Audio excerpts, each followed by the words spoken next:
Welcome back. Well, yesterday we took a look at design trends for 2022. Some of them were coming in, some of them were going out, and today we're going to focus on 4 trends that are going out. These are design trends that the decorating experts are saying have passed their sell-by date. So, when we come back,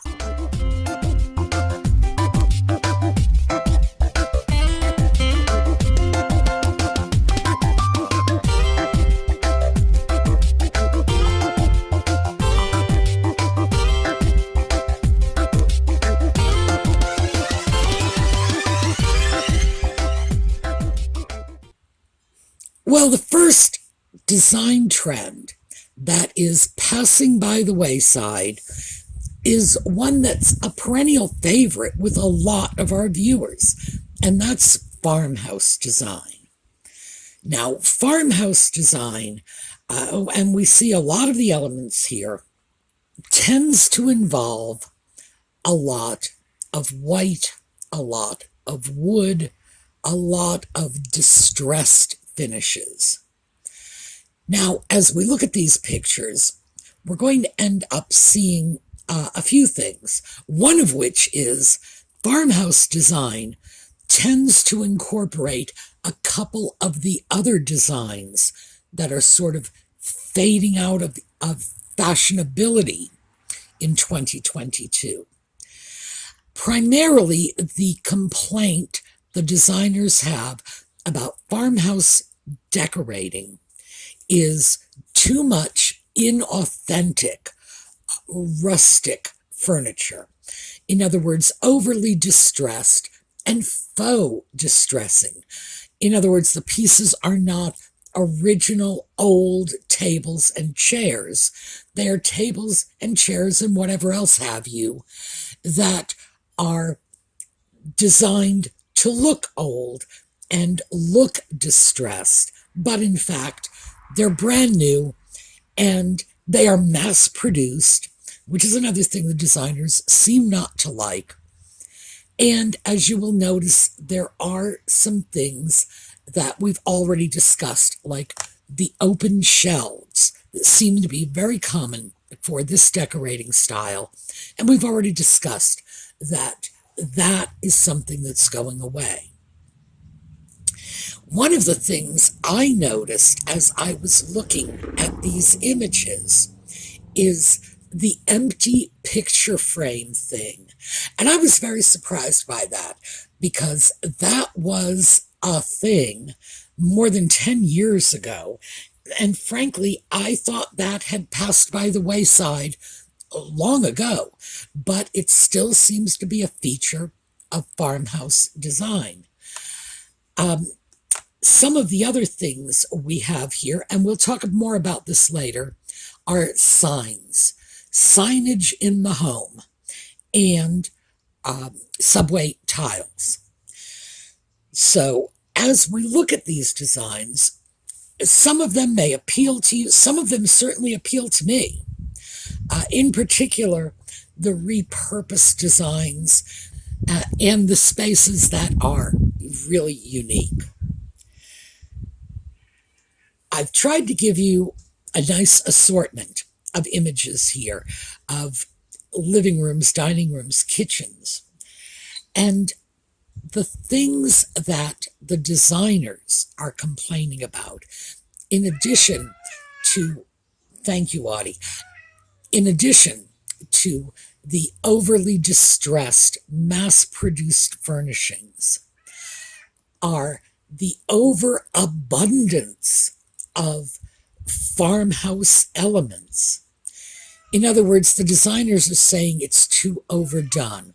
1 or 2 elements are fine, but when it is nothing but non-stop farmhouse, it's being taken too far, and they no longer find it attractive. Some of these images just seem very impractical to me. Burlap instead of cabinet doors. Well, What can I say? That's not something that I find particularly appealing. And we've discussed the open shelves and the incredible abundance of white. My goodness, that's getting on my nerves when I look at farmhouse design. I appreciate it. It's not my style, but I think I will probably be somewhat sorry to see it go. Next up is subway tile. Now, subway tile, as in the first image we're looking at, is tile that is twice as long as it is tall, and it's laid in what they call a running bond pattern, and it's running horizontally. This image shows beveled tiles, so you can more easily see the joints and get a better idea of what that running bond pattern looks like. And this is where it came from. This is painted brick. Subway tiles were made to imitate brick. They were used in the subways in Boston, in New York, in London, over 100 years ago. So they've been with us for a long time. And as we saw in some of the bathroom images we looked at a few weeks ago, these tiles have long been available. But the sudden just explosion in popularity for subway tiles in the last maybe 10 years has resulted in their dominance in the tile industry, to the point where tiles like this is a 4x4 standard white tile, and they are on a backing sheet. And obviously it's a 1 foot square segment of tiles. That used to be standard in the industry in the 50s, 60s, right through to about 2000. If you said, I want your basic generic tile, this is what you would get. But in the last 10 years, you say you want a basic generic tile, and you're going to get this in that twice as long as it is high subway configuration. Well, designers are saying people are tired of it, it's over, it's done, and they're moving away. So let's take a look at the kind of things they say will be coming in to replace it. What we have here are standard square tiles laid on the diagonal. Now, obviously, it's more visually interesting. It's a little different. We've had that around for years, too. None of this is really groundbreaking. It's just that after a decade of nothing but subway tile, any change really stands out. This is another kind of tile, a different design, and it's these different designs, these different configurations that are going to be taking over. This is a very simple sort of satin sheen tile. It has a very rustic handcrafted look. It's accented with specialty tiles that are sculpted and carved, have these beautiful little designs in it. If I had to guess, I would say it's tiles like these that are going to emerge, just sort of float to the top, because they've been with us for a while, but they've never really come into their own yet. And I think their time has come. These wonderful artisan tiles. There are so many different sizes and shapes to choose from.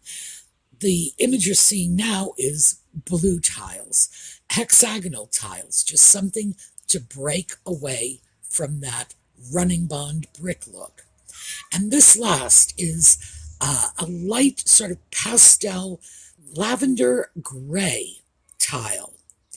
And these glass tiles are very heavily textured, These tiles, as you can see, are in a diamond pattern.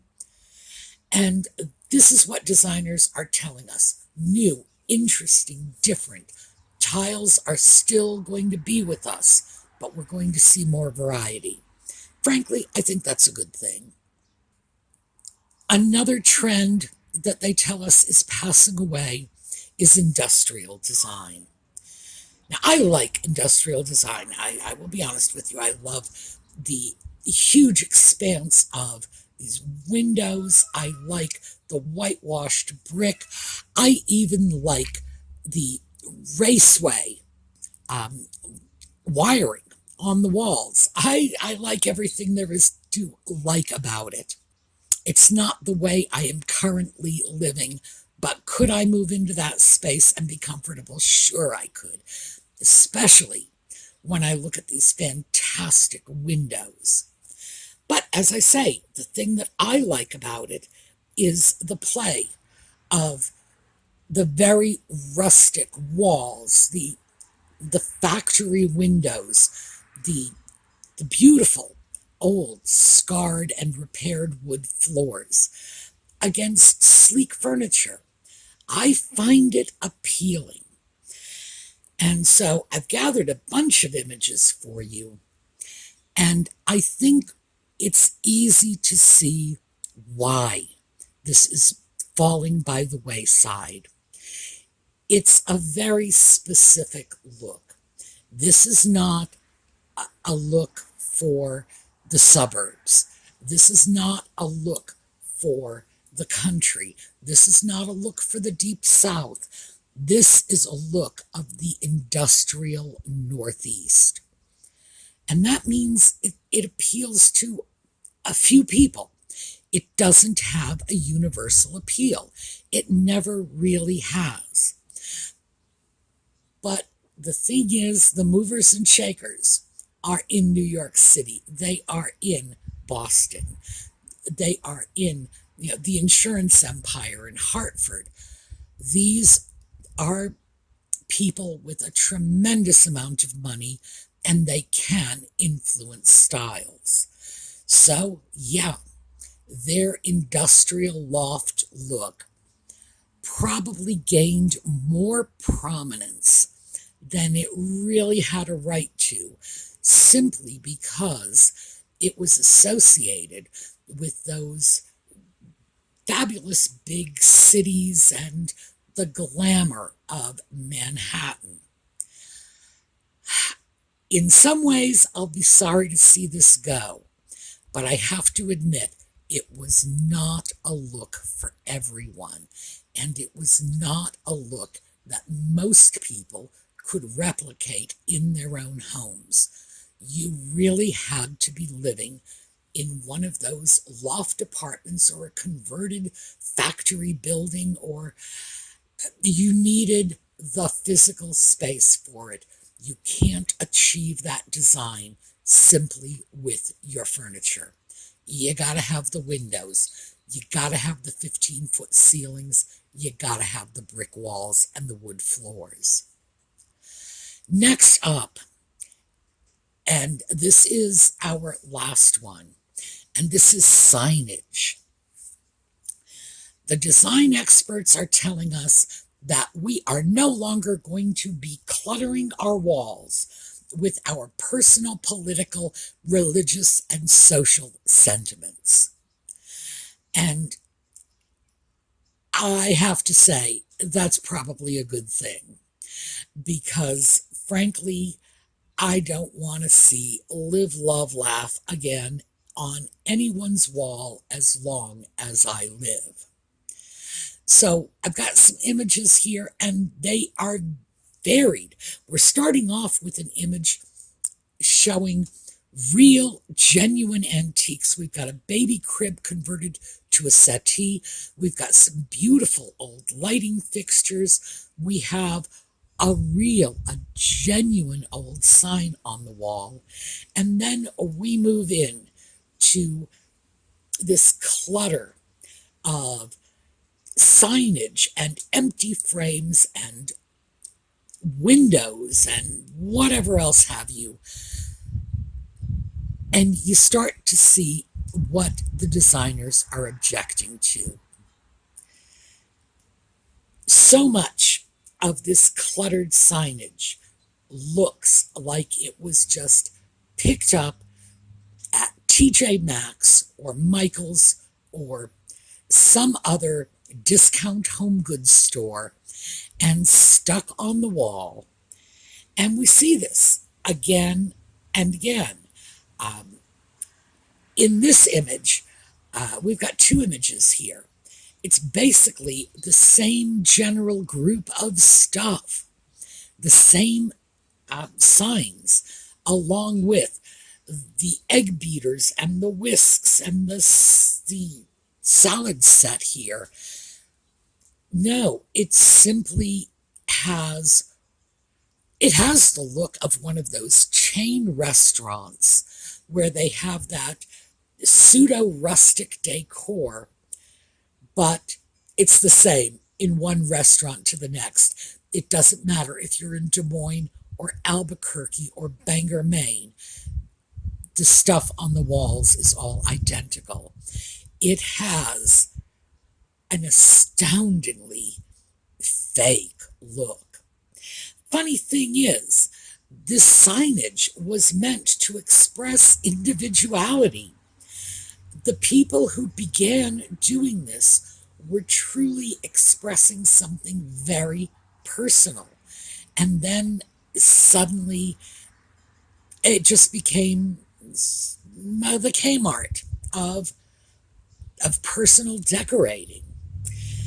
My aversion to this, I will be frank, comes from my childhood, when we slapped our sentiments on the wall. Now, it's okay. We were teenagers. We can be forgiven. And our walls were covered with love and peace and flower power, and war is not healthy for children and other living things. Do you remember that one? If there was some trendy sentiment, it was on a poster, and we slapped it on our bedroom walls. And that's one of the reasons that I have a problem with the signage.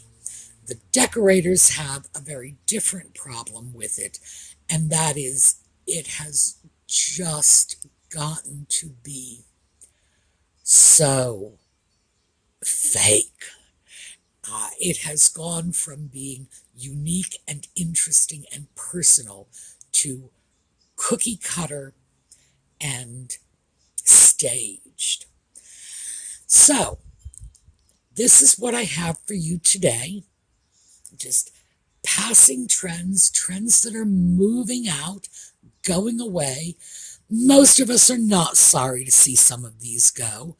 I would be very surprised if there was anyone who didn't like at least some of it, a little tiny bit, just as I would be very surprised to come across anyone who liked all of it a lot. All right, those of you who follow Just Chatting, we will see you this evening. And for those of you who are strictly about the thrifting and the projects and the decorating, we'll see you next weekend. So, have a terrific day.